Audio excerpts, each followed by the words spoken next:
Good morning. This is VirtualPBX-admin training. I'm going to give people a couple minutes to get signed on and join us here on YouTube.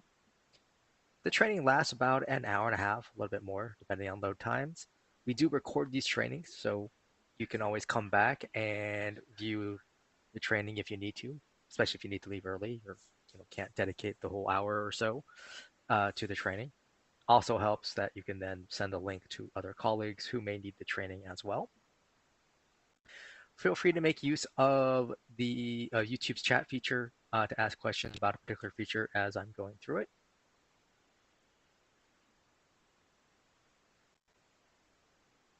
We are here basically every Tuesday at 10 a.m. Pacific time, so you can always come back at any given week for multiple viewings.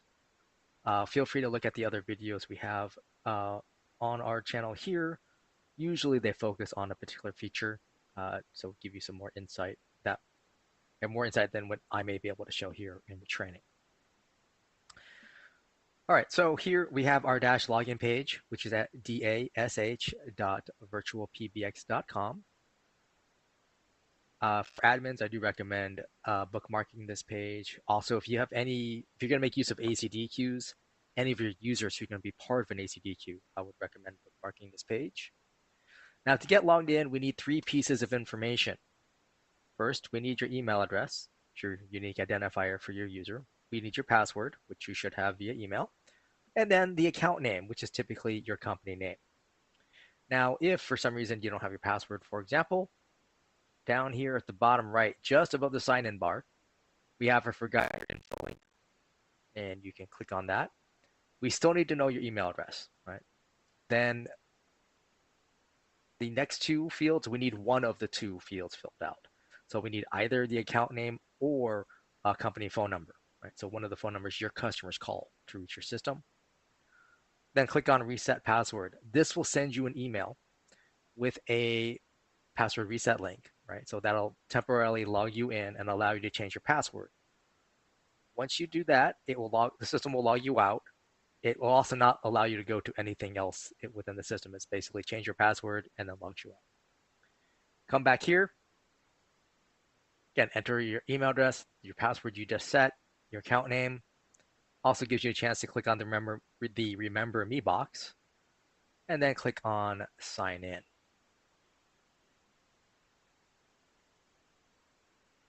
Now, I'm using a test account that I have logged into many times, so it's going to take me right to my dashboard page. If it's your first time logging in, the Dash system will actually take you to your account page for your specific user. Now, you can get there at any time by clicking on your name at the top right.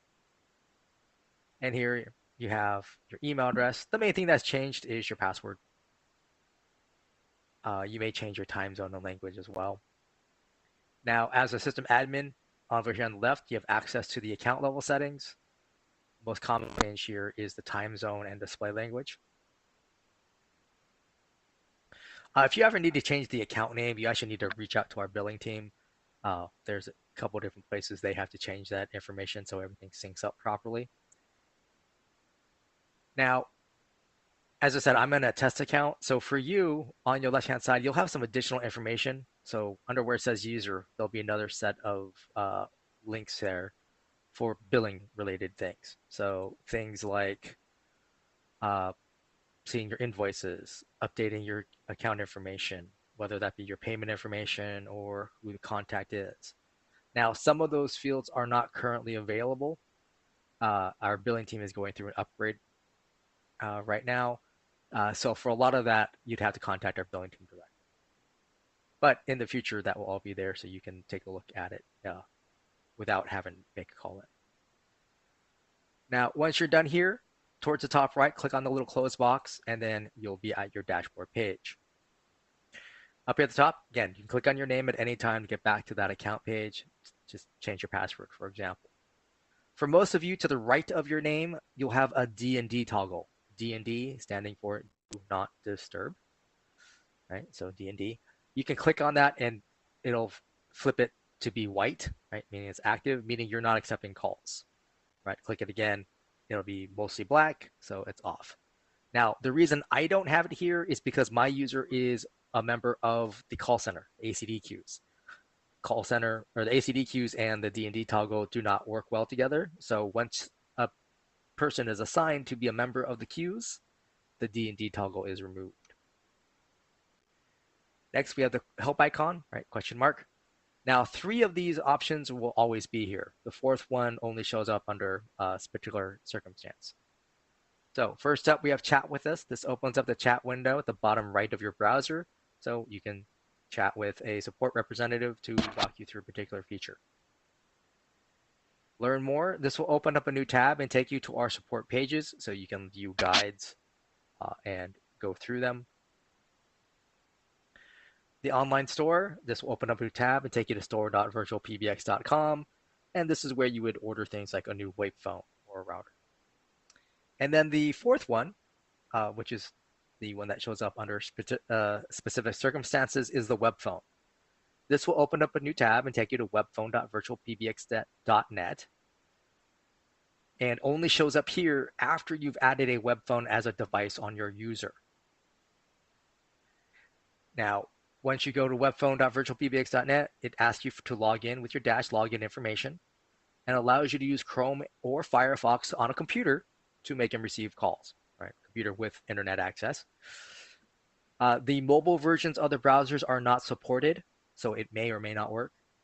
There's no guarantee on those.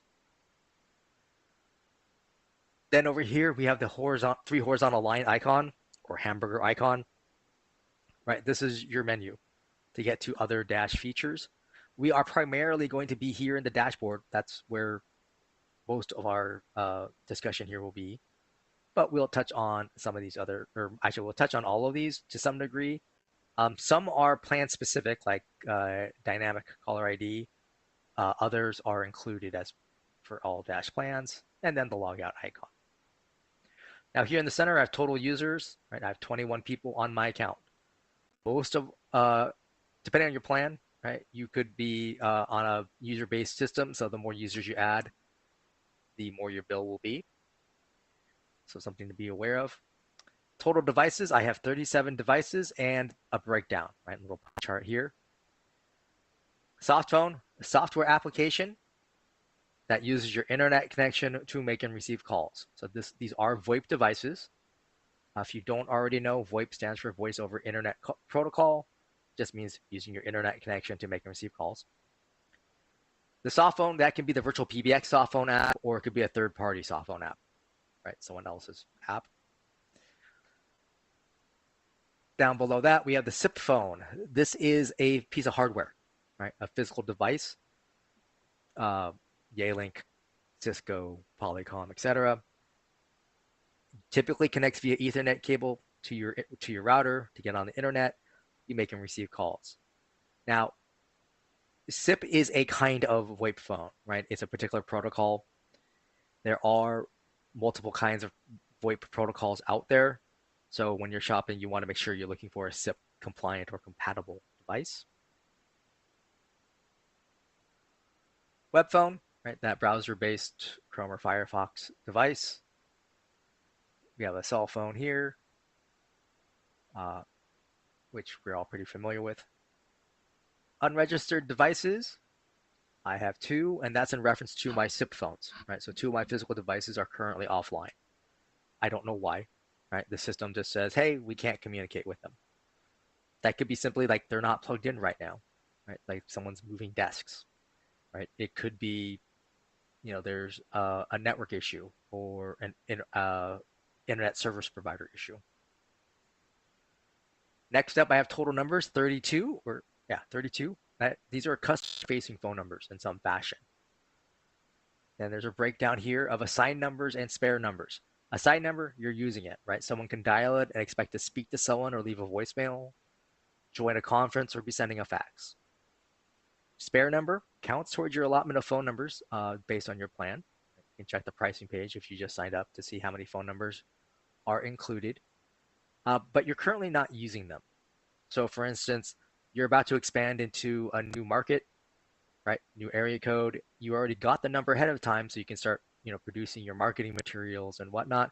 You just haven't put it in service yet because there's no one at the physical location yet to answer calls. Oh, or likewise, you have an upcoming promotion that you're getting ready to launch, let's say after Thanksgiving in the US, right? So you don't want calls coming in on that phone number yet because the promotion isn't live. Then we have another breakdown here, USDID, as well as US toll-free. US toll-free is actually US Canada toll-free, right? 800 number, 888 all the way down to 833.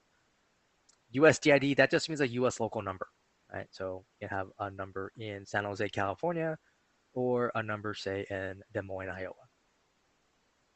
You can have international phone numbers if you're so inclined. If you're interested in adding an international number, you need to email our porting team, and that's PORTING at virtualpbx.com.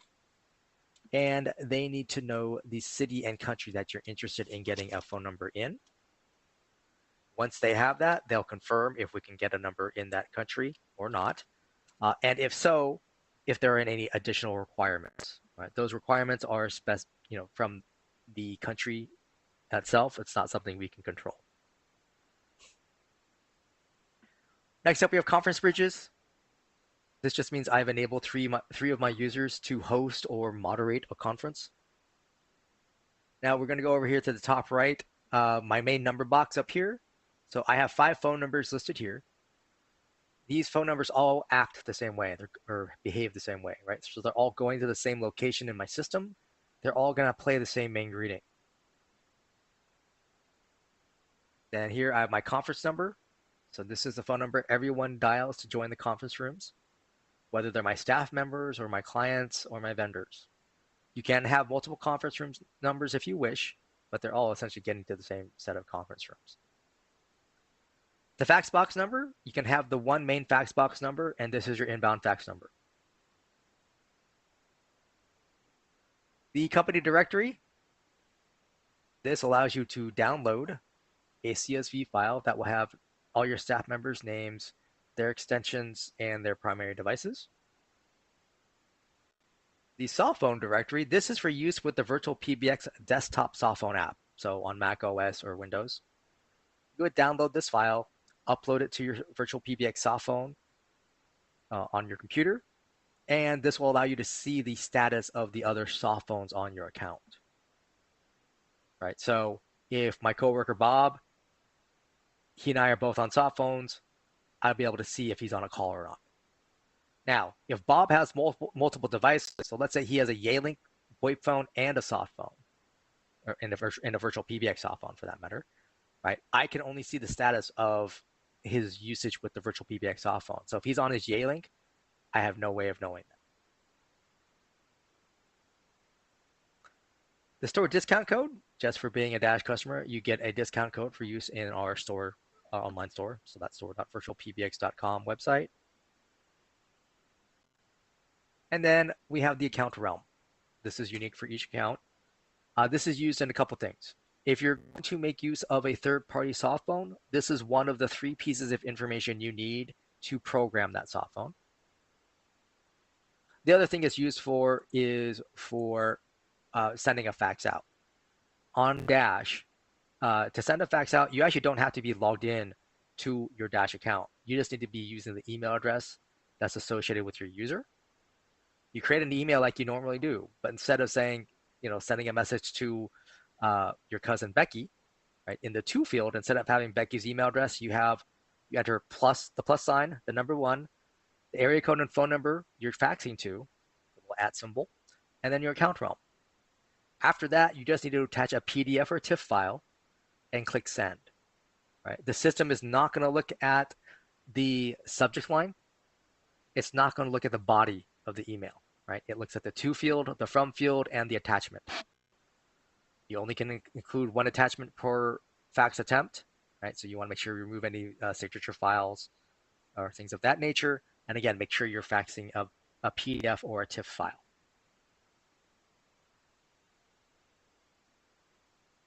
Right, up here at the top, you have caller ID. If you click on this, it'll expand the box. This is your company caller ID. Now this pull down, not all my pull downs work with my streaming software, so I do apologize, and this is one of those that doesn't work. But this pull down allows you to choose any of your main numbers. Right? So right now I'm saying, hey, this 408 phone number, this is my default phone number for my account.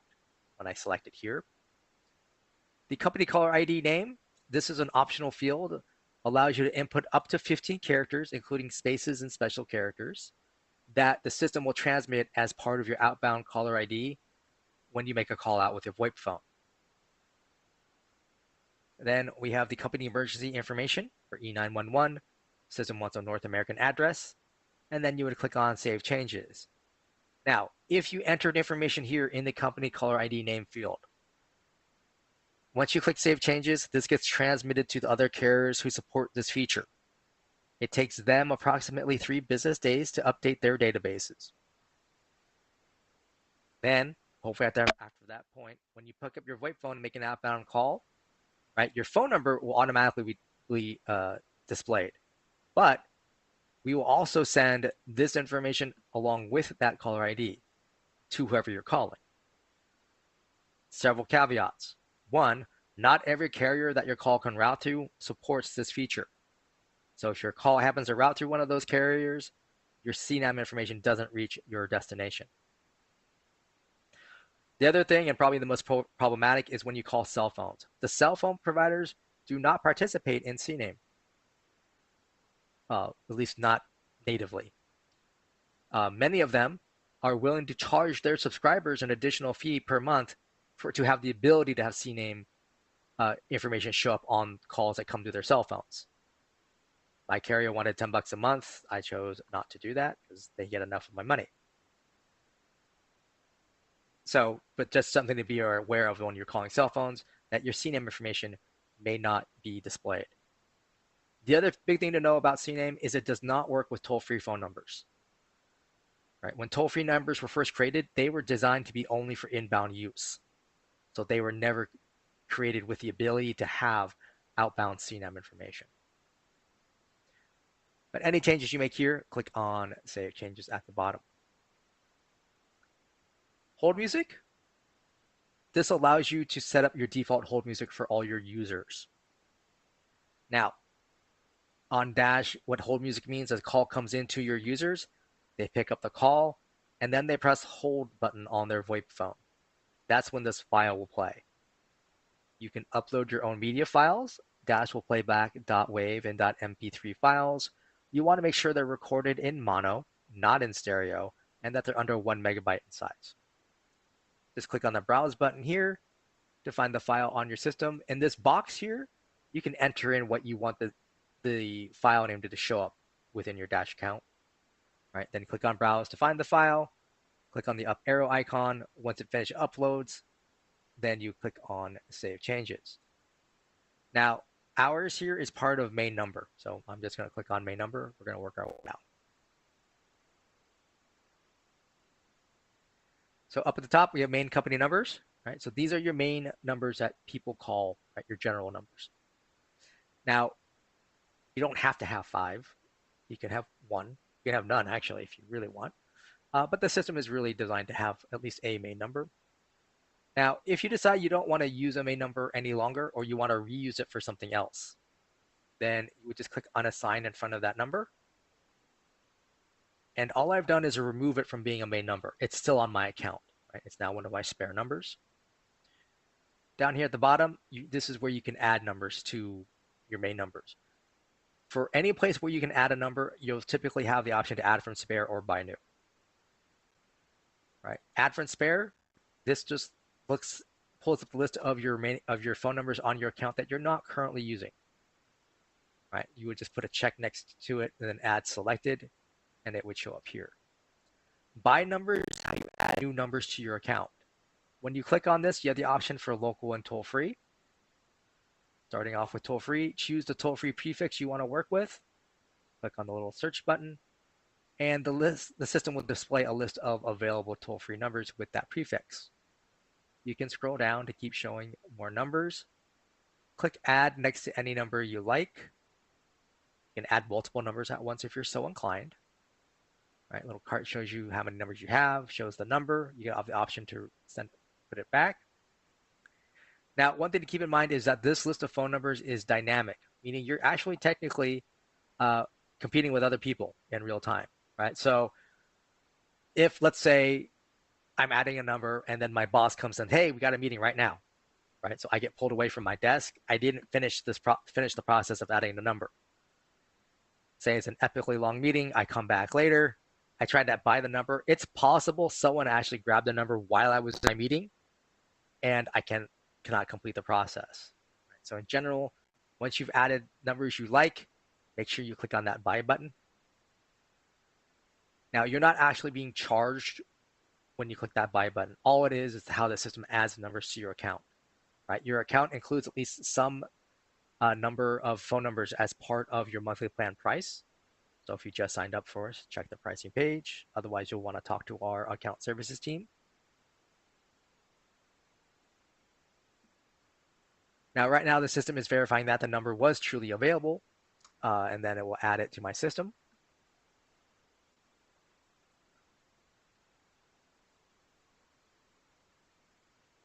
And there you see it here. Local numbers, slightly different in that you need to know the area code you want to work with. So you can do a search for, say, 702. And 702 is Las Vegas. And this error message can come up for any area code, including the toll-free area codes, right? And it's just saying that there's no readily available phone numbers in that area code. So in that instance, right, you'd want to go back to search, and you probably need to check Google, but you'd want to look for what's called an overlay area code. Now, some areas like Los Angeles, for example, right, has many area codes in the general vicinity. So that gives you several that you can choose from. Some, only have a few.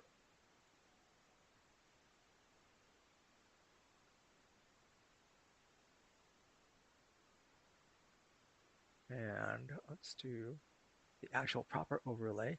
So for overlay for Las Vegas is 725. 775 is Northern Nevada. But now you can see I have several phone numbers here that I can choose from and add to my account.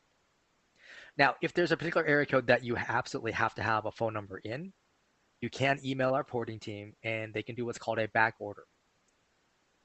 A back order means we just put it out there that, hey, if a phone number in this area code becomes available, we want to grab it. Right? We want to acquire that number. We can't give you any kind of estimate on when that will happen, right? Because we're waiting on someone to give up a phone number before we can acquire it. So something to keep in mind. Also, we can't choose what that number is going to be because, again, we're waiting for something to become available.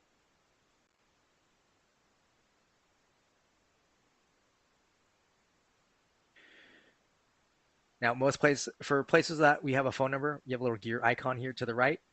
So you can adjust the caller ID for a phone number, right? So you can update the outbound caller ID, and you can also turn on the ability to accept inbound caller ID name, right? So that way it shows up on your user's or phone displays.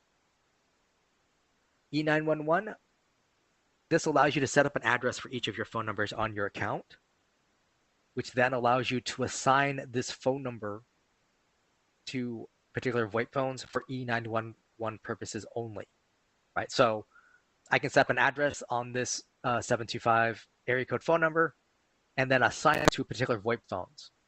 So if my staff members then pick up that VoIP phone and dial 911, the address I've already associated with that phone number is what is transmitted to emergency services, right? So ideally, it's the correct address for where that person is physically located, right? So that way, emergency services get to the right location, right? You wouldn't want, an ambulance to show up at your company headquarters when it's one of your, remote staff members, say here in Las Vegas, who is actually calling 911. Prepend is a VoIP phone feature. So this is for your staff members of VoIP phones. You can add text in front of the caller ID that shows up on your staff members' VoIP phones. So for instance, if anyone dials this particular phone number, which I did on a toll-free number by accident, but the word Vegas would show up as part of the caller ID. So it let the staff members know, oh, this is about our Las Vegas promotion or our new, Las Vegas location.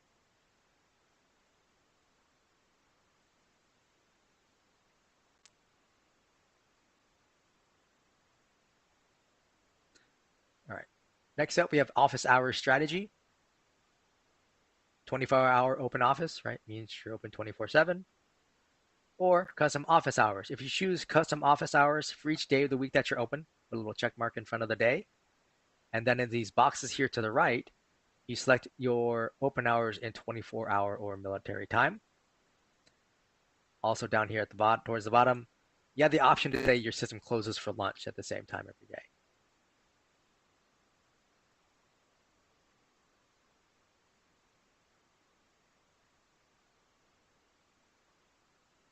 Right. And if you choose to do that, then you just choose your lunch hours, and again, in that 24-hour or military time. Any changes, click on Save Changes. Office holidays, first up, put a check mark if you're going to be closed for holidays. If you're not, you can just leave it blank. Over here to the right, you have the option to click on Add Holiday. You have single day, date range, and advanced. Each one of these will create a new row. You just need to give a name to the row, right? So New Year's Day. Choose the month and the date. Click on Save Changes. Right? Date range, like I have here for Christmas break. Give it a name. Start date, end date. Now, there's no year indicator for any of these. So for date range, as a precaution, we recommend against having a date range that includes a New Year's Eve and New Year's Day. Right? That's why I have one for each of them here. And then advance up here is like I have here for Thanksgiving. Give it a name, choose the month, and then in this second pull down, you have the option of 1st through 5th, as well as last, and then the day of the week. Click on Save Changes. If you want to get rid of a holiday, you just click on the little trash icon and then click on Save Changes. Then we have incoming call handling.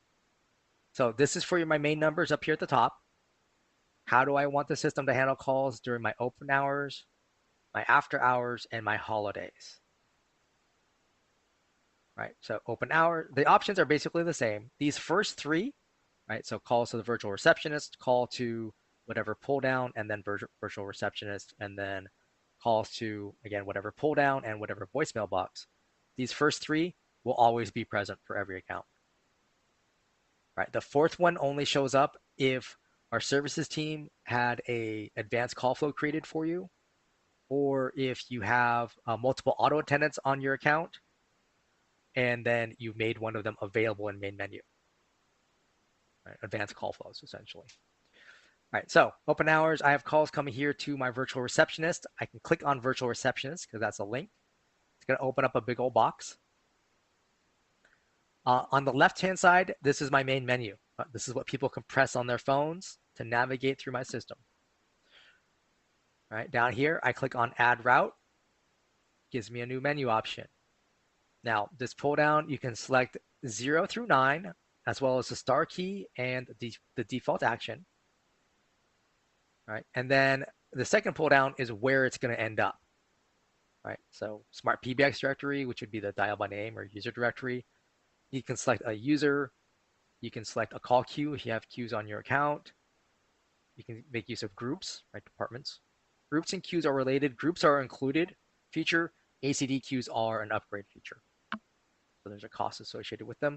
You can send calls to a specific device. Now, just keep in mind, if that device does not have built-in voicemail, you're relying on the caller to either hang on until someone picks up, or they just hang up when they get tired of trying to connect. You also have the option to send callers to a voicemail box.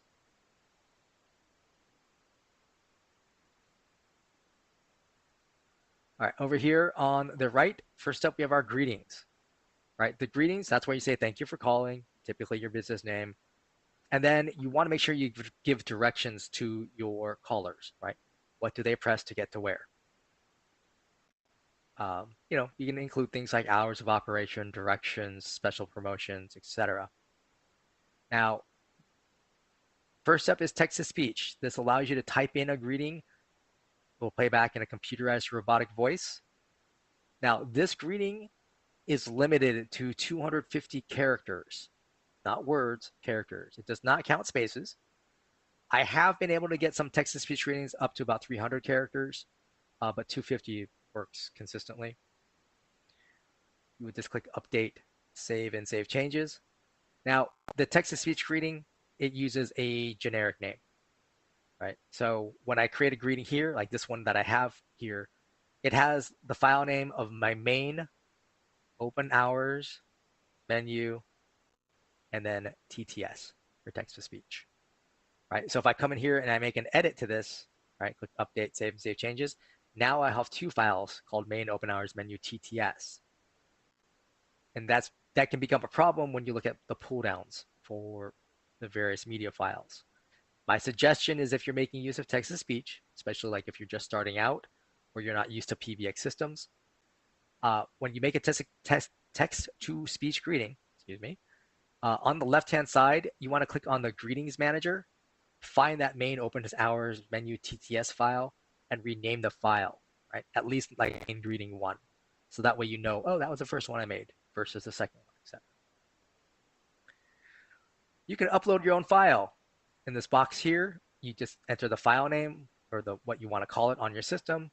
Click on Choose File, define the file on your computer, click Update, Save, and Save Changes. It needs to be .wav, .mp3, recorded in mono under 1 megabyte. You can choose from an existing recording. So this pull down will show all your media files, whether they're a main greeting, a voicemail greeting, or a hold music file. They'll all show in the pull down. You can record it over the phone. Now, the system starts off by saying, pick up a phone registered to this account. What that means is a VoIP phone on the account. Now, if you don't want to use a VoIP phone, then what you would want to do is under Settings, where it says Allow Outside Recording, turn this on. That allows you to change your main greeting with a cell phone or landline.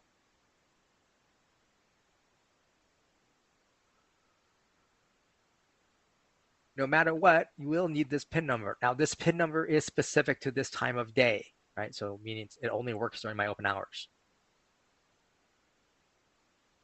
Right, so like my system is set for 9 to 5, right? If I call it 7 p.m., this PIN number for my open hours will no longer work, right? Because I'm calling in after hours.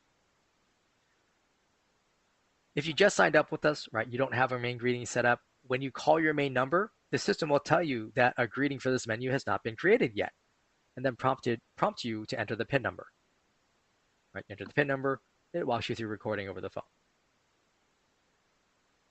If you already have a greeting in place, right, you call in, you hear the main greeting, you can still enter this PIN number. The system will recognize it and then walk you through recording a new main greeting over the phone.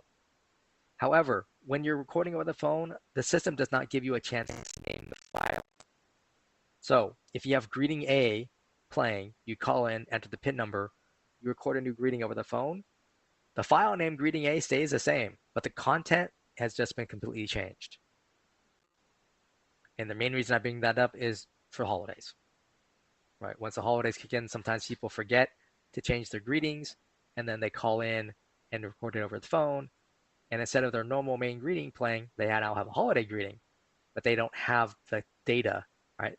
The content of that original main greeting to put back after the holidays. And then professional recording services. When you click order, this will open up a new tab and take you to Snap Recordings, where you can order greetings from them. They have many voice actors and actresses to choose from, different versions of English, and I think they have French and Spanish still. They may even have special holiday offers going on at this point of the year. They bill you directly, right, with credit card. They send you the file via email. So then you can just come back here and upload your own file. All right, settings.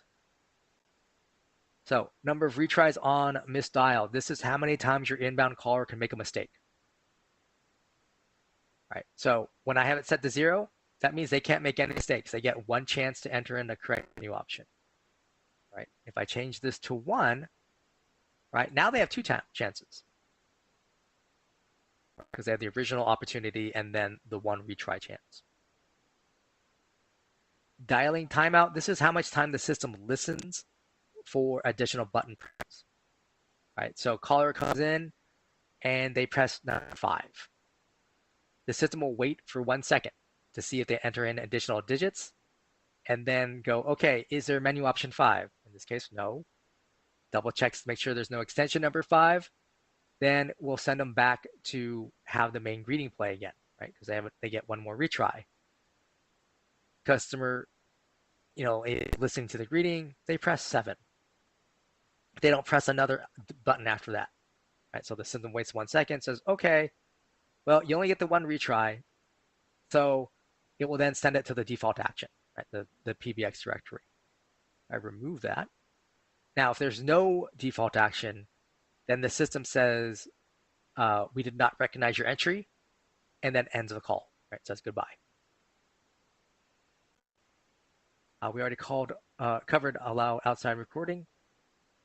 So allow dialing extensions. By default, this is on, right? And this just means if someone calls in and enters the extension, a valid extension number, the system will transfer the call, right? If I turn this off, then my inbound callers can only press these menu options, right? They enter an extension number, it'll treat it like invalid message or invalid entry.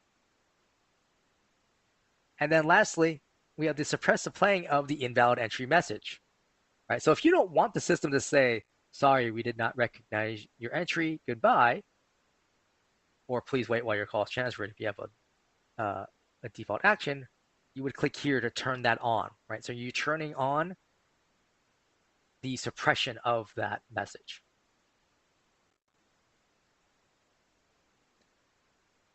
All right, so any changes you make to your main menu, your greetings, or your settings, you want to click Save here at the bottom right. It will take you back to your incoming call handling page, and then you want to click Save Changes here, right? You're clicking Save twice.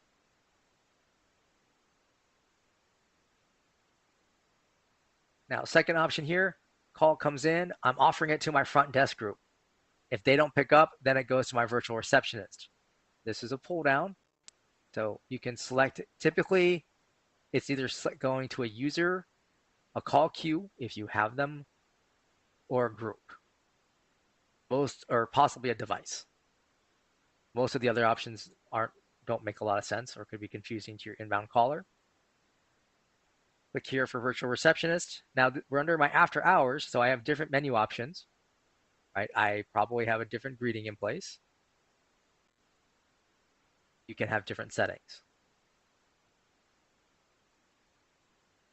Right? For holidays, I have calls come in here. They're skipping to voicemail, and then they go to this particular voicemail box. Now, this first pull down has the same options as the second option, right? So it's users, groups, queues, device. You can even have a media file play, right? You just want to have a message play, but they'll hear one when they get to the voicemail message.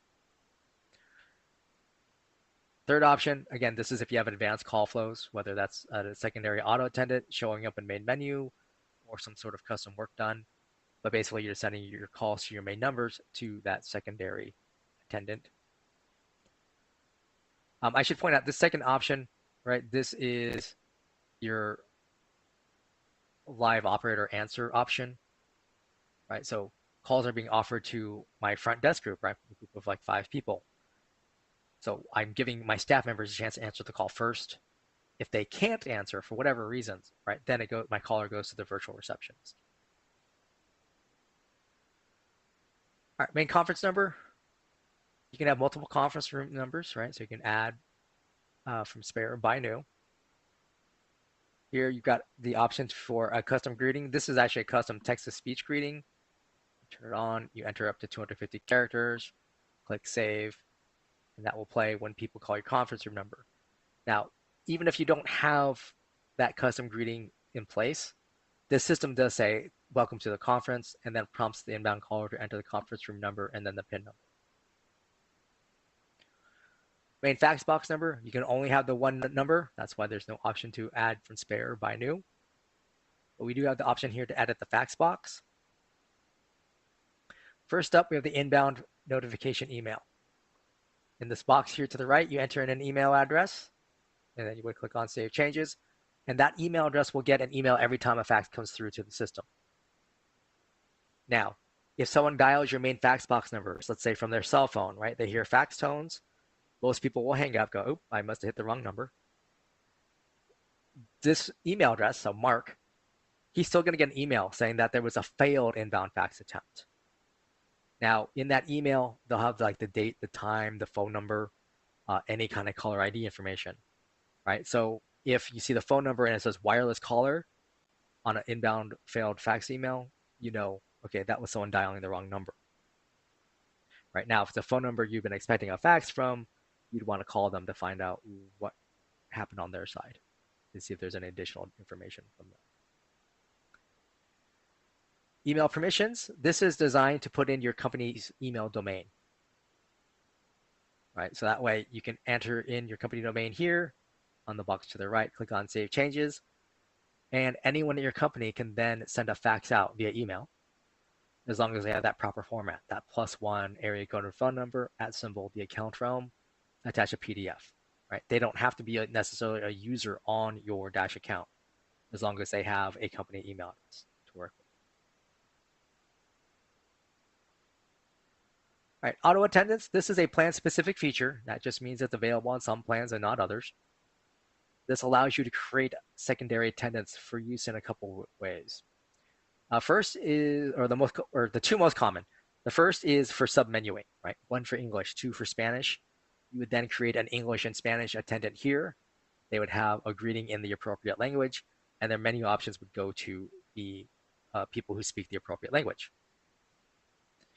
The other use for this would be if you have multiple businesses and you want them on the same account, right? So you have calls going to, say, a cleaning business and a dog walking business, right? So they each have their own phone numbers, each have their own main greetings, right? But people who are answering the calls could be staff, your staff could be answering calls for both businesses. So up here at the top, you would click on Add Attendant. You give it a name and an extension number, click on Create Attendant. The extension number is not something your customers would necessarily know, but your staff members could then transfer calls from one business to the other. Once an attendant is created, you can click on the name here, and you have the option here, unavailable in main menu, meaning it's a standalone attendant, i.e. a separate business. Or if you click on it, it flips it to say available in main menu. This means it's now a submenu option, right? Or it could be that fourth option under the incoming call handling. Right? You also have the option here to delete an attendant. Auto attendants can have their own phone numbers, right? You can add from spare or buy new. Once they're here, right, you got the gear icon for call ID, E911, and prepend. The attendants can have multiple phone numbers if you want. Extension numbers, right? If you need to have one to create it in the first place. You can add additional extension numbers if you want to. That's also how you would change an extension number for someone, right? You would add the new extension number, right? Enter it here, click Save Changes, and then unassign the original extension number. Over here under Settings, we got the little wrench icon.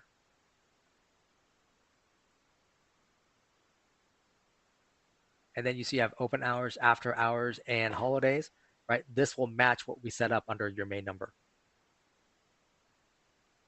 So if you have a business that's open 24/7 and a business that's only Monday to Friday, 9 to 5, right? But out of the box, right, that's not going to be compatible to do that on the same system. That instance, you'd want to talk to our account services team and see what your best options are, whether that's keeping them both on one account with some custom work, or if you need to have two separate accounts. But beyond that, right, this is still the virtual receptionist. You don't have the other routing options. So calls come in, click on Add Route to give them menu options. Click on it, add a greeting. Create your settings, click on Save, and then Save Changes. Devices tab shows all your devices on the account.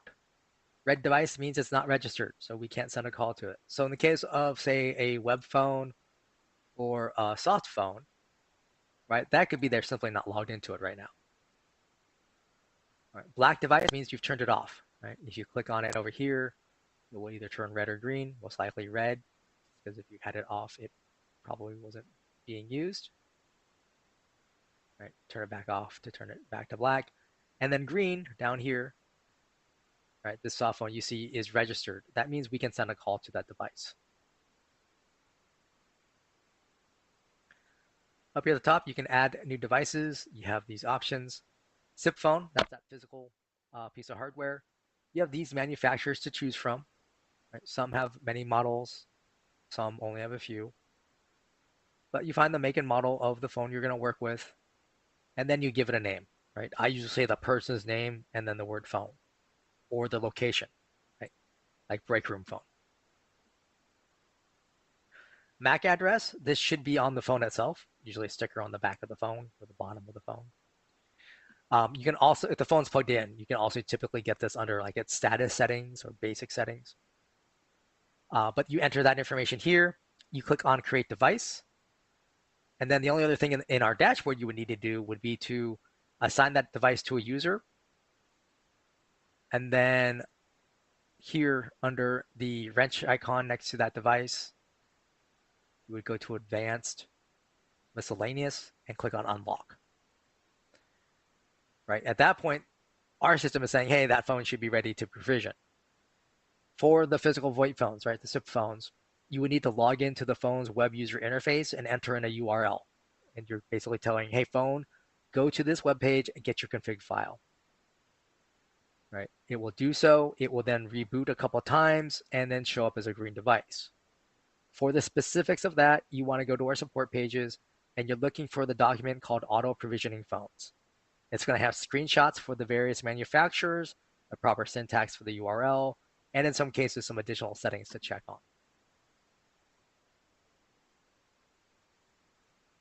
on. Cell phone, landline are basically the same. You give it a name and enter the phone number, right? So Angela's phone and then +1 area code into her phone number.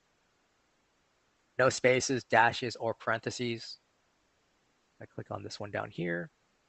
Right, here's the format. So I gave it a name, +1 area code and phone number. I go to advanced options. This is the default setup for a cell phone or a landline. So when a call comes in, goes to your user, and it rings the cell phone that you've added to your user. Right, your cell phone will ring. When you pick up, you're going to hear, this is a forwarded call. Please press 1. Once you press 1, you're telling the system, yes, you're there, and yes, you want to take the call. It connects the caller to you. That's great if there's someone there to answer, to answer the ringing phone. But let's say, for instance, you instead have contracted out for with an automated answering service, right? They gave you a phone number saying, hey, send your callers to this phone number and we'll handle your calls for your after hours business. So in terms of the dash system, right, you would just add it as either a cell phone or a landline on a user, so that way calls can then get to that automated answering service. Now, in that scenario, you'd want to turn on this option here by clicking on the little box in front of it, right, which is allow use of cell phone's voicemail. Because when you're sending a call to an automated answering service, there's not someone there immediately to press 1 to accept the call, right? It's usually some sort of reading message. Now, in that scenario, the reason you'd have this checked instead is now when we send the call to that phone number, when we hear that pickup tone, we connect the call. We're not waiting for anyone to press 1, and we don't even play that message. Right? Now, if you did this on your actual cell phone, then what could happen is your cell phone voicemail could pick up, right? That's a pickup tone. So that inbound caller can end up on your personal cell phone's voicemail. Some people want that. Some people definitely do not. The other thing that can come up is the second one here is keep original caller ID. So by default, this is checked. And what that means is when the caller, say customer Mary is calling in, right, gets out to your cell phone, on your cell phone's display, you'll see customer Mary's phone number. Say you're tired of all the extended auto warranty calls, or you're just if you still haven't recovered from all the political calls you were getting because of the midterm season here in the US. So what you can do is turn this off, right? Uncheck it. So now when the call comes in, instead of seeing customer Mary's phone number, you're going to see your main number. Go back to the dashboard real quick, right? Under caller ID, this whatever phone number you selected here, that's what would show up on your cell phone's display. So that's a way to let you know, oh, this is a work call, right? This is probably worthwhile for me to pick up. Soft phone, if you add a soft phone here on the devices page, you can only add a third-party soft phone, right? So if you want to make use of the VirtualPBX soft phone app, you need to do that directly on the users page, which we'll be getting to shortly. But here, this is if you're using, like, say, XLite from Counterpath. Give the device a name. You would copy the SIP username on the SIP password box, so you can copy and paste that. Copy and paste the realm. Those three pieces of information are what you need to program that third-party soft phone application. Then you click on Create Device, and then eventually assign it to a user. So for your physical devices here, if you click on the wrench icon, for physical phones under audio, you want to make sure G711A and G711U are both over here to the right. That's even if you're using a soft phone to provision or program a piece of physical hardware. Now, if you're using the VirtualPBX soft phone, or actually just about any other soft phone in general,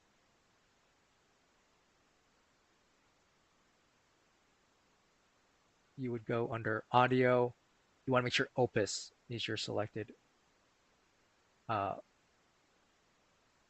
codec.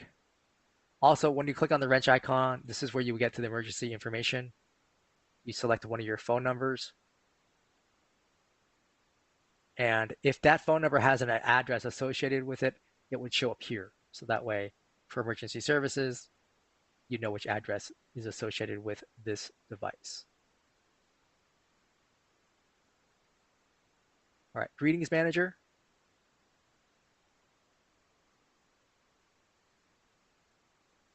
Shows all your media files on the account, whether they're main greetings, voicemail greetings, hold music files. Up here at the top, you can add new ones, right? So you can upload. You just give a name to the file. You find the file on your computer, right? .wave.mp3 recorded in mono. Click on Create Greeting. We'll then upload it and add it here. Right? Name, right? Shows the name of the file. Source, upload means you uploaded it. TTS means text to speech. Records it was recorded over the phone. You have a play column here, so you can play back the greeting file directly in your browser. So you can listen to it to make sure it's still relevant or you still need it.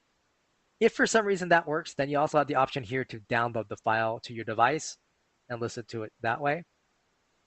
Little wrench icon here. This allows you to change the name, so it's something you can recognize, or you can get rid of it. Groups, sometimes referred to as hunt groups or ring groups, right? Departments. This is an included feature. Up here at the top, you click on Add Group. You give it a name. You give it an extension number. And then you click and drag your staff members that you want to be in this group. And you click on Create Group. Once a group is created, you can click on its name. So you can change the name at any time. And then you have the group call attempts. Little arrows here will show up to the far right. So you can increase the number of times the system will offer or decrease. But how many times the system offers calls to your group members. Right? So you can leave it at 1, so it just offers it to each group member once, increase it to 2. Now they each get 2 attempts to answer that call. If you click on the members box here, you see all the staff members who are part of this group. And I can do this for their ring times. Oops. Let me click Save Changes here.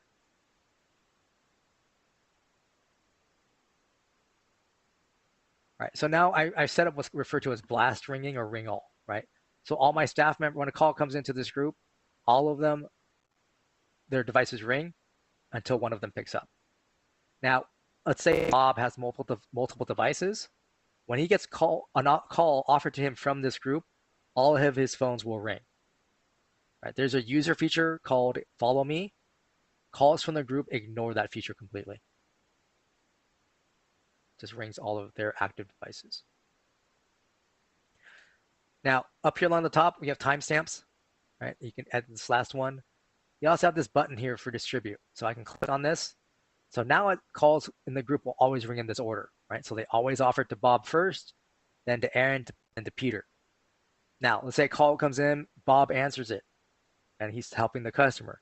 If a second call comes in, the system still offers to call to Bob. It won't skip him up until 24 seconds, at which point then it will offer the call to Aaron. Right? So now if Bob is on a longer call, right, Aaron takes the second call. Third call comes in, still offers to Bob first, then to Aaron, then eventually gets to Peter. Right? So that's why you might want to have these sliders adjusted a little bit so that there's some overlap. So that way you have callers not waiting quite as long. Now, additionally, let's say Bob has a new project that he needs to focus on. So I don't want him to get the calls first. I can click on his name, drag him down to the bottom. Now, I haven't changed anything yet. He's still starting at 0 seconds. But I can continue to do that, and then I can click distribute again. So now Michael's first and Bob is last. Right, make any changes, click on Save Changes. Down here at the bottom, right, this is where you would add additional people if you need to add someone to the group. Right, click on Add Selected, and then I can click Distribute. But let's say I still want Bob at the end. So now he's got a little bit more cushion. Right, likewise, if I want to remove someone, I just click Remove next to their name, but then I should click Distribute again. Right, groups have to have an extension as part of their creation process. You can add multiple extension numbers if you're so inclined. Groups can have their own phone number or phone numbers. Right, you can still buy from new or add from spare. Now, this phone number is not a main number or auto attendant phone number. So that means it does not have hours of operations or holidays. So this phone number is available 24/7. Groups have features. First back is ring back. So when a call comes into a group, right, reaches out to your users. When your users' phones start to ring, that ringing sound is then piped back to the inbound caller. Ring back. Now, if you don't want that ringing sound to be piped to your inbound caller, you can enable this feature and then upload a media file, right? .wav, .mp3 recorded in mono under 1 megabyte, or choose from one that's already on the system, and then click on Save Changes. So call comes in, reaches out to Bob, right? Bob's phone starts to ring. Instead of that ringing sound coming back to the caller, the media file you selected plays back to your caller. Now, on a rare instance, if for some reason, let's say Bob's phone doesn't ring, let's say it returns a busy tone, right? That's not a ringing sound. Nothing gets piped back to your caller, not even the media file. Now, if you have multiple people, multiple staff members' phones being rung at the same time, that's likely not an issue. All right, next action. To me, this is the most important group feature. You click to enable. And where do you want the system to do with the call if no one answers? This is a pull down, so you can send it to another group. You can send it back to your main menu. You can send it to a specific group. You can send it to a different auto attendant, a call queue, a specific user, although probably the most common is to a voicemail box. And then you click on Save Changes.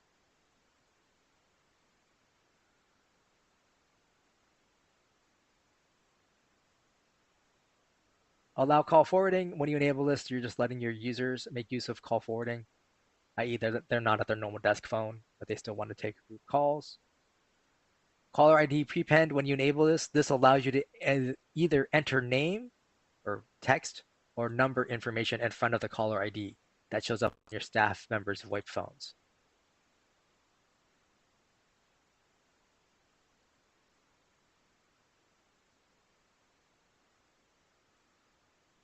Numbers, this will default you to your numbers in use. Now you can't unassign or assign numbers here, but this lets you know where numbers are. right? So like I know it's on this particular user. You got the gear icon here, so you can update the caller ID, E91, or prepend. The spare number tab shows you the numbers that you're not currently using. Now, if you want to remove a number from your account, this is where you would do it, right? First, it needs to be a spare number. And if you keep an eye up here where it says numbers in bold and I just highlighted, you then click on the checkbox in front of the numbers in question. And now you see I have this option here to delete. I click on delete. I confirm the deletion. Those numbers have been removed. And now I have fewer spare numbers on my account, meaning I just saved money on my next invoice. Right? Buy numbers, right? Local or toll free. This will just add more spare numbers to your account. So then you can assign them later to wherever you need them to be. Port, right here. You click on that. This starts the port process. And that just means you're moving a phone number from one carrier to VirtualPBX or to any other carrier, right? So from Comcast to VirtualPBX, click here, start new port request. You give it a name. You choose US local or toll free. Click on next. Now the system wants you to upload a copy of your bill dated within the last 30 days. It will ask you for the phone numbers you want to port, the address associated with this account. It wants like things like the account number, the address, the BTN, which is a billing telephone number. So if you're only porting one phone number, then that number is a BTN, right? If you're porting like 5 phone numbers, you'd probably want to double check with your carrier what the actual BTN is. Then you would need to download a blank letter of agency. There's an option to do that within this process. And then you upload a completed and signed LOA. It can be a digital signature, or you can print it out, sign it, and scan it, and then upload it. But you don't want to just type your name twice, or type your name and print your name, right? It does need, that second one does need to be a signature. When you just type your name in twice, it will get rejected and then delays when the port will complete. In general, toll-free numbers take about 3 to 5 business days if everything is correct. Local numbers average about 2 to 3 weeks. If we get a rejection, we always double check to make sure there wasn't a typo someplace, or like in the case of an address, if there's a different address on the LOA and the copy of your bill, right, we'll check both addresses just to see if it will go through. But after that, then we communicate to you the rejection. Now, we don't always get specifics, right? So like for address mismatch, we don't know if it was a street number that was wrong or the state or the zip code, right? That's something you'd have to confirm with the current carrier.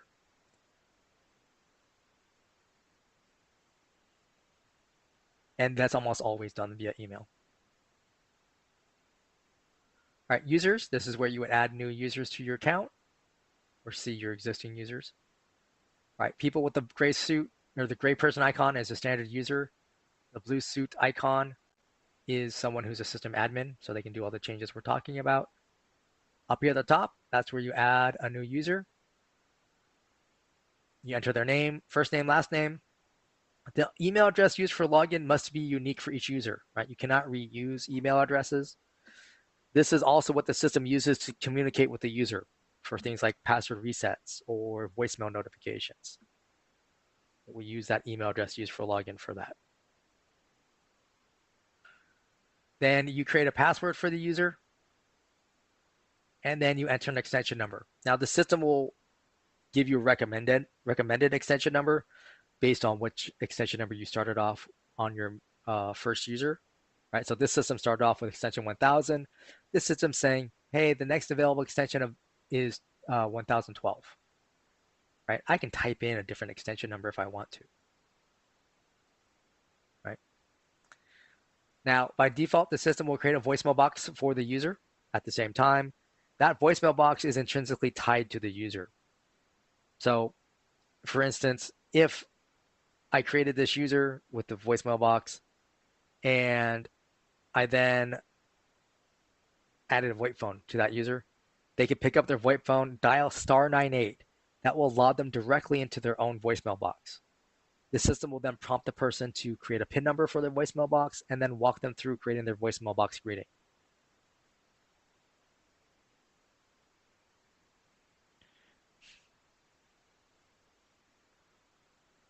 If you want to include the person in the user directory or not, you can always change your mind later. Send emails to an alternate address. So you put a check mark here. The field here is for a different email address than the one used for login, right? So if instead, let's say the email address you use for login, you don't want that email address to get the voicemail messages and the password resets, then you would click this and enter then a different email address here. And that's what the system will use to communicate with the user. And then to me, this last one, pretty important, send credentials to the user, right? So they'll get an email once you click on create user, welcoming them to their Dash account, as well as give them their login information. So create user, that's if you only need to create one person. Create user and add another is if you need to add multiple. Once a user is created, you can click on their name.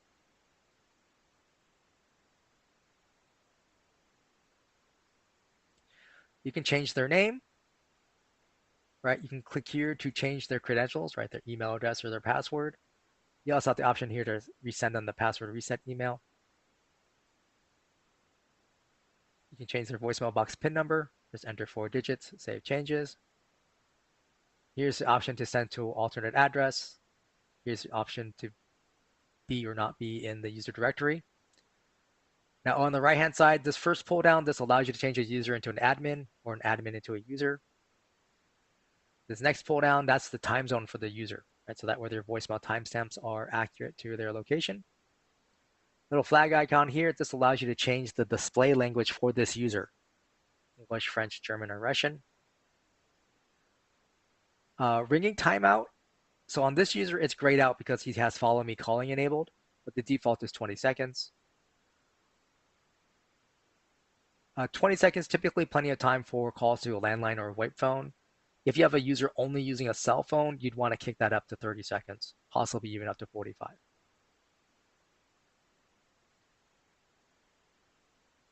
You can click on the extension box so a user can have multiple extensions. Users can have their own phone numbers if you want them to, right? Add from spare, buy new, they can have multiple. You have the little gear icon here so you can update the E911 and caller ID.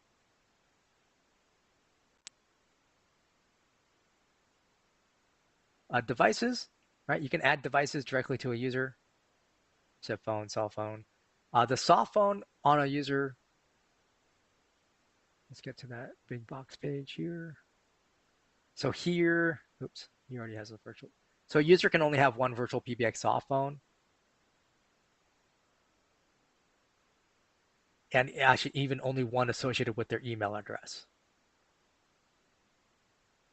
So here, I've added a soft phone, and down here at the bottom, it says use third-party application. You click on that to say use VirtualPBX application.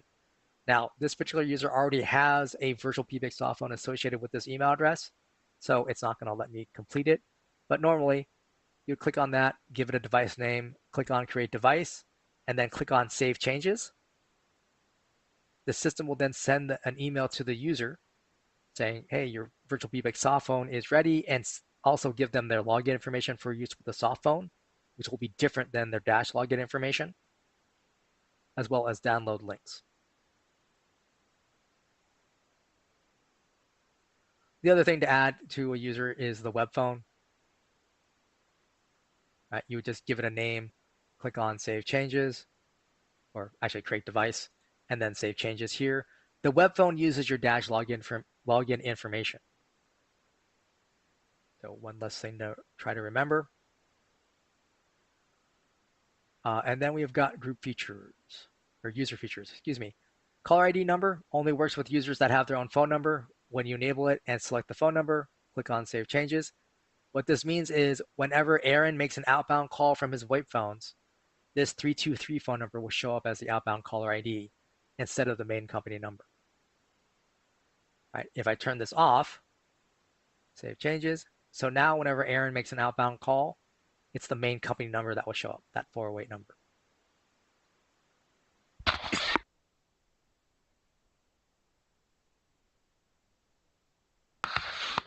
Excuse me. Virtual text application. This is a new feature. You would click to enable. You would select a phone number. Now that can be a main phone number, auto-attended phone number, or a phone number assigned to the user. And then you click on Save Changes. When you do that, Aaron would then get another email from welcoming him to Virtual Text. He could then log into virtualtext.app, app, or download the Virtual Text app to his phone and use that to text customers back and forth. Virtual Text also the main advantage of Virtual Text is that it allows you to share numbers among staff members.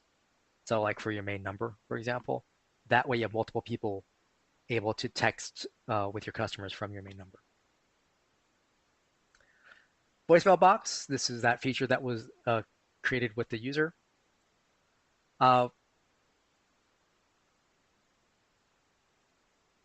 Transcribe is actually a plan-specific feature, and that just allows the system to listen to the voicemail message and then tries to type it out as part of the email notification. Right? You always get the date and the time, phone numbers involved, extension number, where the voicemail came into. But if you have transcription on your account and enabled, then the system will type out to the best of its ability what it heard on the voicemail message.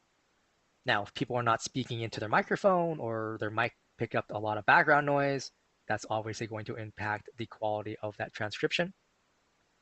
By default, the system has voicemail to email enabled, meaning that it's attaching a voicemail message to the email notification. It's an MP3 file, so you can just click on it to listen to it directly from your computer. Now, voicemail boxes can hold up to 100 messages. After that, they are full and cannot hold anymore, and they won't accept anymore. So you do have the option here to delete messages after notification.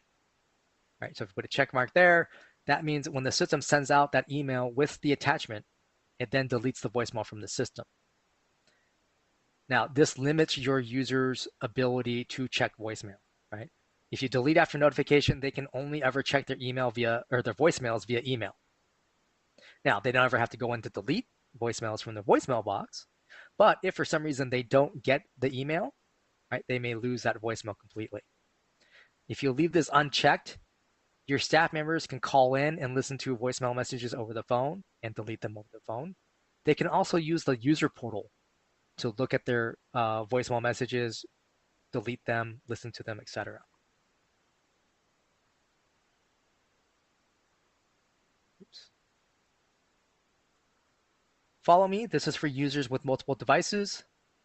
This is similar to groups, right? You have a timestamps up here. When you first enable it, it looks like this. The system says, what phones am I supposed to use? Right? When you uncheck them, then it actually shows it like this, saying, okay, how do you want to make use of me? Then easiest thing is click distribute. But again, these are sliders. You can click and drag and change the order and then save changes.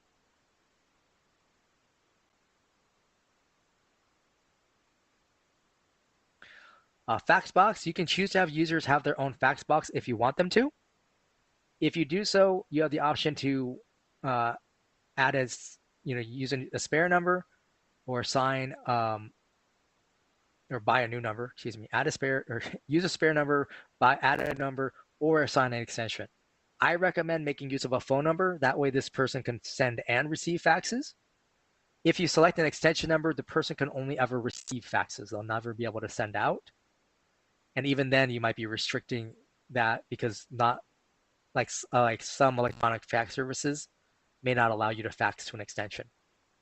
Even for people with an analog fax machine, they would have to know how to make fax to an extension, right? They'd have to either be there, listen in, and then enter the extension number, hit send fax, or be able to enter the phone number with some sort of pause, right? Like pound, pound, or comma, comma, and then the extension number. Conference Bridge, when you enable it on a user, the only thing you need to do really is enter in a conference room PIN number for the user and then click Save Changes. The enable video conferencing, that would just be for within your Dash account, right? People outside your Dash account will not be able to make use of video. Call forwarding, you have off, on, or failover mode. Now, your staff members can turn call forwarding off or on their own. They can either do that via the user portal, right, so the web page, or from their VoIP phones directly using feature codes. Failover mode is something you would have to set for them. And what failover mode is if their VoIP phone becomes unregistered and a call happens to come into the user at that time, the system will automatically forward to the phone number you designate. You choose a mobile or desk phone, then you put +1 area code and phone number, and then save changes. Customize call recording. By default, when you first enable it, it looks like this, right? So everything is still off, right? You need to tell the system which kinds of calls you want recorded. Inbound internal, coworker call, right? So coworker Bob called me. Right? Inbound external, customer Mary called me. Outbound internal means I called coworker Bob. Right? Outbound external means I called customer Mary back.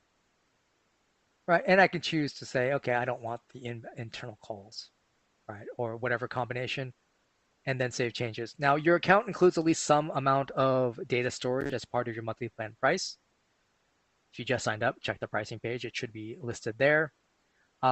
If you go over your storage amount, right, you just get charged an overage fee. We don't just cut you off and like stop recording in mid-recording.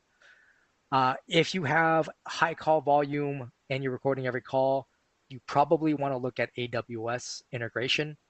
And that assumes you have an AWS account, but then you could use AWS to store your calls there, which at high volumes is cheaper than with us. And you'd want to talk to our account services team about that. Music on hold, you can choose to have users have their own hold music if you want them to. You just click enable, upload an MP3 or WAV file, recorded in mono under 1 megabyte, or choose an existing file on the account. Click upload and then save changes.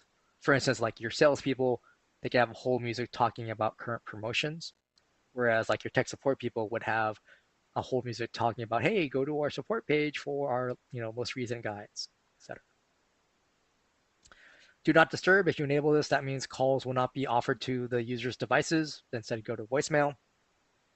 Hot desking is a VoIP phone feature for a shared office environment or hybrid scheduling. If you enable it, create a hot desk ID. Up to you if you want to create a PIN number, but then click on Save Changes. So Aaron here comes into the office on Tuesday. He sits down at desk number 2, picks up the VoIP phone, hits *11. That turns on hot desking on that device. The system will ask him for his hot desk ID and then tell him that calls will now be sent to this device. So the rest of his workday, while he's at the office, right, any call to his user rings at the phone that he's sitting at. End of his day, he picks up the phone, hits *12 to turn off hot desking. Next time he rolls into the office, right, Felicia's sitting at desk number 2. He says, good morning. He moves over to desk number 5, picks up the phone, *11, hot desk ID, and now he's getting calls at desk number 5.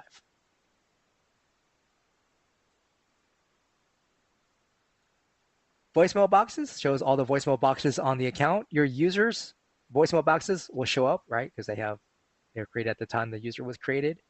Up here at the top, you can create new voicemail boxes for like your groups or your queues or just general information, right? You just give it a name, a voicemail box number, and a PIN number.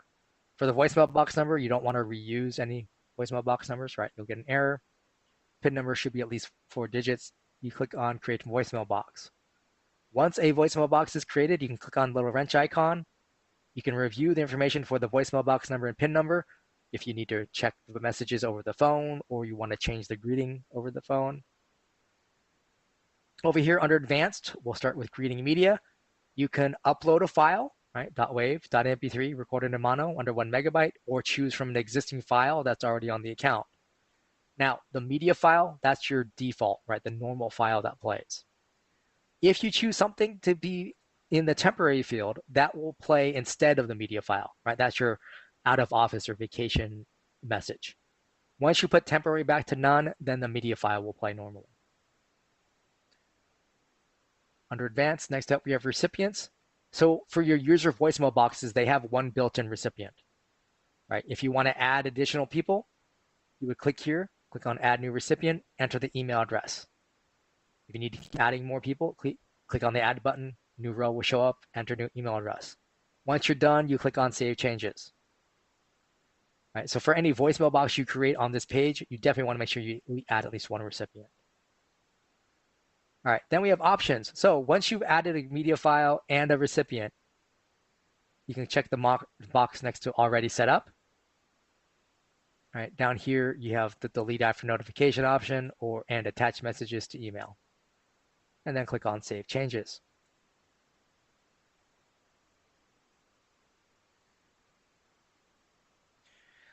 Advanced routing, this is for direct inward system access, or DISA. This allows you to call into your system from a cell phone or landline and log in over the phone, and then make an outbound call through your system. And when that call goes out, it's not your cell phone number that shows up as the outbound caller ID, but your main number. Now, this feature is not enabled on new account signups. That's something you have to talk to our account services team about. But once it is on your account, you come here, you click enable. All right, you click here, and by default, it assigns a PIN number. If you leave it just like this, then you need to assign DISA as a menu option under your virtual receptionist or auto attendant phone numbers. That is not recommended, because even if you don't talk about a menu option, someone might press it by accident, and then there's that certain subset of people who will, press it by accident and hear the system prompt them to enter a PIN number and take that as a challenge. Right? Then like, oh, now I got to figure out what this is. And if they figure it out, then they'll show dial tone. It doesn't take much of a leap for them to enter a phone number, and then they're making outbound calls on your account. So what I recommend, if you're going to make use of DISA, is click here under Edit Settings, and then click on Add Extension. Now, making an extension number not part of your normal sequence. Click on Save Changes. So now you can call into your main number, right? That goes to virtual receptionist or one of your auto attendant numbers. You enter in this extension number, right? Then the system will prompt you for the PIN number. Then you'll hear dial tone, right? So two pieces of information makes it a little bit harder for people to try to figure out. You then enter area code and phone number you want to reach out to. When you make that outbound call.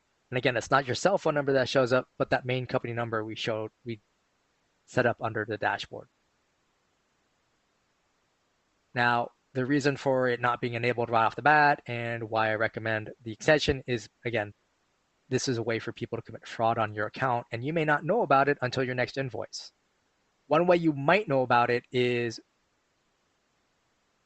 via your call logs. So here you can see today we've had 2 calls, looks like from Citibank, calling in, and then they reached out to this device. Now I can click on this month. You have a download option for each of these two. It just downloads a CSV file. And so here we see an outbound call came from Aaron's soft phone, right? So I know that's a legitimate outbound call, right? I don't have to worry about it. Yellow arrow to the left is outbound, green arrow to the right is inbound. You can click on the little fire hydrant icon here. This will create an email that goes to support@virtualpbx.com it'll have the technical details of the call. You definitely want to type in the body of that email, what you experienced or why you're sending this in. Because sometimes we're not going to know right off the bat from the technical details about why you're sending the call to us. Under custom, you can enter in your own date range. So I can go back for a full month and click filter. So now you can see the calls that came in during October. Now the system will let you go back up to 12 months. If you need it further back, our engineers can go back up to 18 months, but after that, the data is no longer available.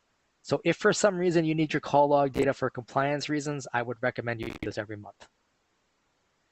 Now, if you have heavy call volume, you may need to go week by week in terms of displaying it, then downloading it. Feature codes, I've talked about a couple of these. These are just ways for your VoIP phone users to access Dash features directly from their VoIP phones. This is available as a web page on our support pages. There's also a document called the phone commands cheat sheet, which has the feature codes, but also has the little context help here to help you better use those features. All right, so that's a dashboard. Next up, we have blacklists. This is an included feature. This allows you to create a list or multiple lists of phone numbers that you are blocking from reaching your system. All right, so they're not allowed to call you. You click on Edit Blacklists here to the top right. If you don't have a list, you click on Add to create a new one. I'll just click on an existing one here.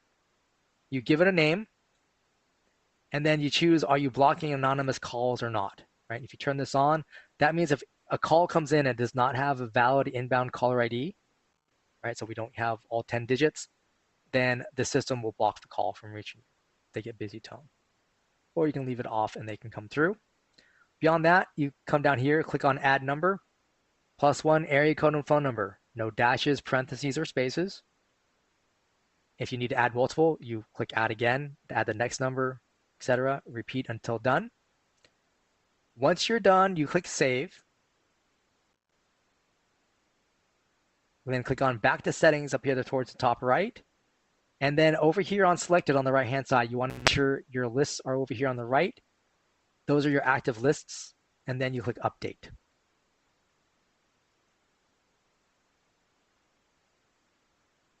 Next up, we get faxes. This goes to your fax manager. This is an included feature.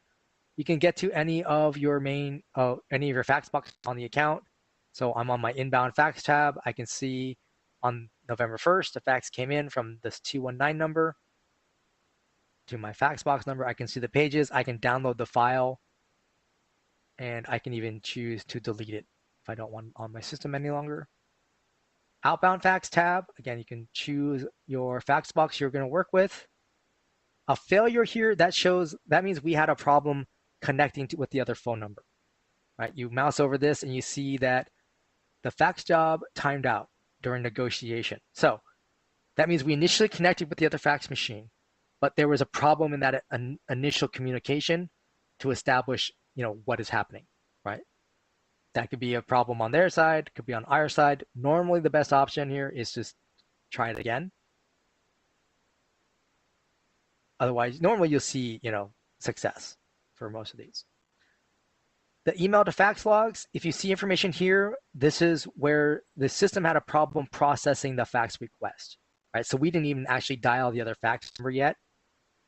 You see the from, the to, right? So make sure it's from people you expect to be faxing from. Make sure the format's proper, the date, the time. Little eyeball icon here to the far right. If you click on that, you'd want to check underneath where it says errors, and you see no valid attachment. This could mean that no attachment was sent, right? Someone forgot to attach the file, right? Or they tried to attach like a JPEG or a docx file instead of PDF or TIFF. All right, and looks like that came up again. All right, number manager, this takes you back to your spare number page. Reports is a plan-specific feature. This will open up a new tab and take you to reports.virtualpbx.com where you can create your own reports. Right, customized reporting. Doesn't show up properly here on the software, but if you go to our YouTube channel, you can do a search for advanced reporting demo. It will show you what can be done. If this is something you're interested in and it's not an option on your account, then you'd want to talk to our account services team. Voicemails, this takes you to your voicemail manager. You can get to any voicemail box on the account. Oops. And since it's a test account, I don't know how many voicemail box or voicemail messages we actually have. Looks like not a lot. But this is where you would go to like listen to a voicemail on a particular box or a box that's full. And let's, right, so here you can see there's new voicemail messages. So as an admin, you can come here, click on the box in front of it. You can move a voicemail to a different box, or you can change its status so you can get rid of it.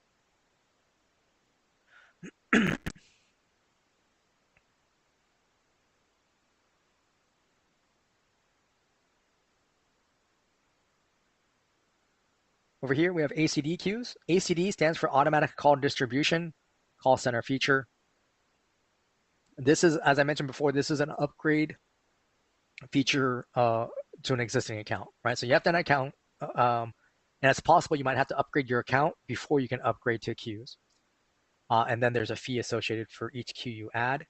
There are two kinds of queues available: standard ACD queues, which is what we're seeing here, and then there's ACD queues Pro.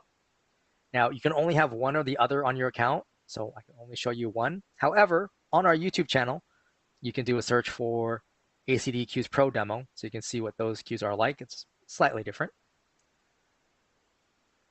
But over here, you would click on Add New Queue. And it's not highlighting. There we go. Well, it's just underneath the timer here.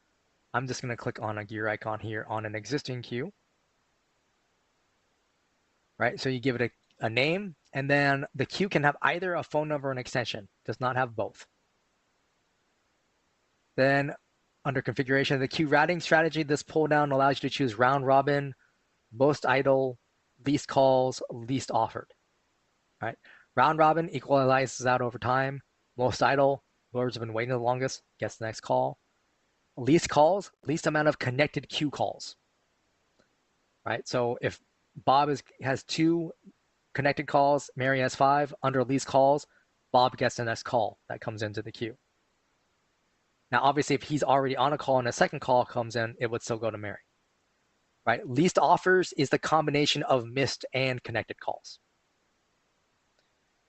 Hold treatment basically allows you to upload a media file, .wav, .mp3, recorded in mono. For the queues, I believe you can upload a 5 megabyte file. Pro queues, you can also have multiple media files play, right? So one after the other. You can also announce like the position online or expected wait time. The queue timeout measured in seconds is how much time your inbound callers can wait on hold, right? And you can adjust this as needed. The queue call limit is how many people can wait on hold. This is on top of anyone who's already speaking to your staff members. 0 means there's no limit, but like I can put in 4. So now only 4 people can wait on hold. Timeout immediately if empty. If this is enabled, that means if I have no staff members logged into the queue and a call comes in, the system will treat that inbound caller if they hit the queue timeout limit. The escalation call flow after timeout. So after that 40 seconds has hit, where am I sending the call? You have this pull down here. You can send, select voicemails, boxes, users, groups, another queue. You can send them back to the main menu, etc. Now, the zero out call flow, if you select something on the pull down here, you're enabling the inbound caller to press 0 while they wait on hold to leave the queue. Right now, obviously, you need to select something here because that tells the system where they're sending them to. If you don't have anything selected here, then that option does not show up at all, or it's not available, right? They can keep pressing 0 while they're on hold, nothing will happen. Even when you enable this, the system will not tell the inbound caller they can press 0 at any time. That is something you would need to include as part of your hold music. Agent behavior. So agent recovery timeout is how much time the system gives them, gives your staff members before it offers them a second call, right? So they complete call number 1, and say you set this to 15, then the system will wait 15 seconds before it offers that agent a second call on the queue. Force away on reject or missed. That means if a user misses a call, the system will automatically mark them as away until they mark themselves as available.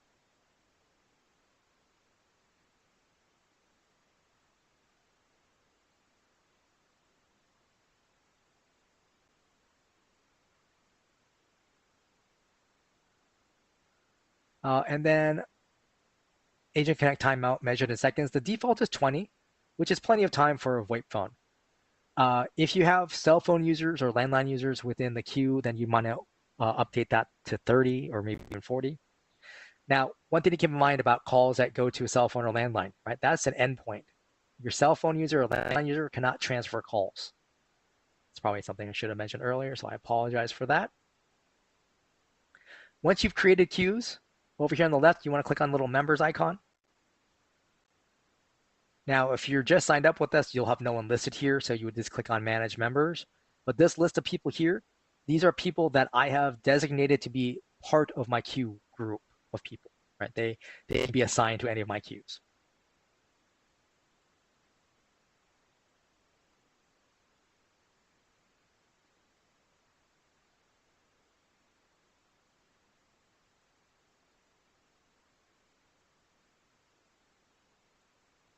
Now here you have a list.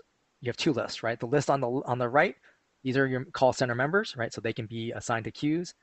The list on the left is the people who are not yet assigned to queues. So if you click on someone, you can add them as a members. So now they're available to be in the queues. Right? Then you come back to queues.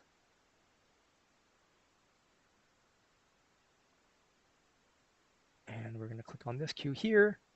And down here, where it says agents, right? I can click here and I can assign more staff members by clicking and dragging them and saving changes. So now I have more potential staff members in this queue. Once you've assigned agents, then you can click on managers and you can have any of those agents be assigned as managers or remove them.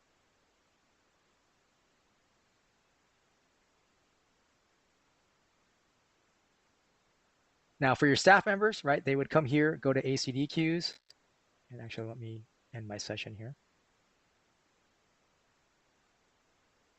Right, the start of their day, they would click on begin session. They start off as away.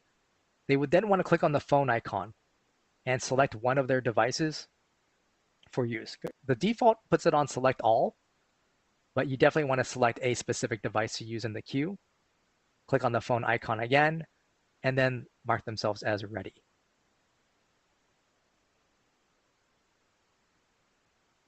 Right, so now when a call comes in, calls will be offered to me. If I'm on a connected call, it's dark blue. If my bar is yellow, that means I'm on an external call, meaning either someone called my extension directly or I made an outbound call.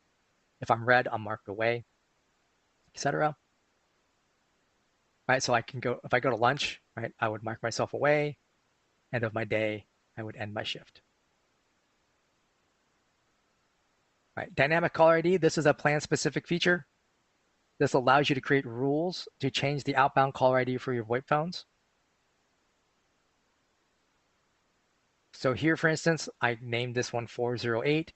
I chose this 408 phone number on my account, and I just specified the rule that whenever my VoIP phones dial 408, the system will automatically change their outbound caller ID to this phone number. Now, you can also create a feature code. So here, I'm saying when my users start a call by starting with dialing *550. Right, they enter area code and phone number. The system will automatically change their outbound caller ID to this 323 phone number.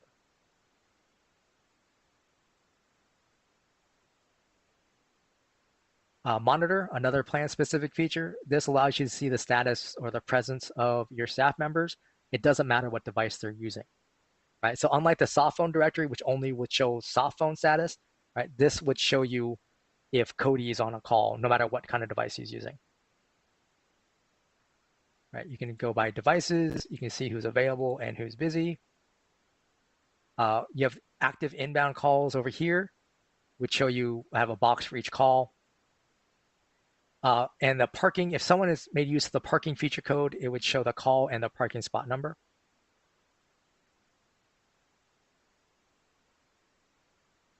Recording Manager, this will open up a new tab and take you to recordings.virtualpbx.com. Just use your dash login information so you can see your stored recordings. If you're making use of AWS for your call storage, this will, the name will be slightly different, but it'll direct you to your AWS page so you can see your recordings there. Webhooks is a plan-specific feature. You'd actually want to talk to our sales team about this, but this allows you to link Dash to other software. This is programming. When you click on new hook, you have to basically fill out this information. and you have to have another piece of software that you're linking to, like Zapier, for example. If you go to our YouTube channel, you can look for the introduction to Zapier webinar, and that will cover some of the webhooks information.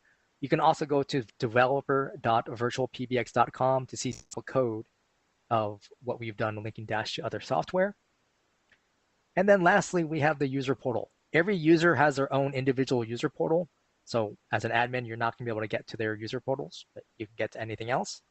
But here on your user portal, this is where you would check your voicemail by default, right? You would listen to it, you can download it, you can choose to change its status. Call history, your users can then change their date range here and see their call history. The fax tab only works with users that have their own fax box. Contact list shows everything within the Dash account. So other users, the groups, the attendance, etc. This is not something your standard users can change, right? They can only see what's on the account. Conferences, this is where your users could adjust their conference settings. So over here on the right, this is where they can adjust their moderator pin and participant pin number. And then here are our participants joining muted or deafened, and our participants creating an entry and exit tone. When you're in an actual conference, the plus sign allows you to invite other Dash users into your conference. You can lock a conference, mute everybody, unmute everybody, and the conference. Also, while in a conference, each user and participant has their own little box, so you can mute a specific person or even kick out a specific person. And then the settings and devices tab. This is where your users would enable call forwarding on their own. Just right here, they put a check mark here, but enter +1 area code and phone number, no spaces, dashes, or parentheses, and then save. And that is everything. And I haven't seen any questions come up on YouTube, so I'm going to go ahead and end the stream. And I thank you for your time today. We'll be back again next Tuesday.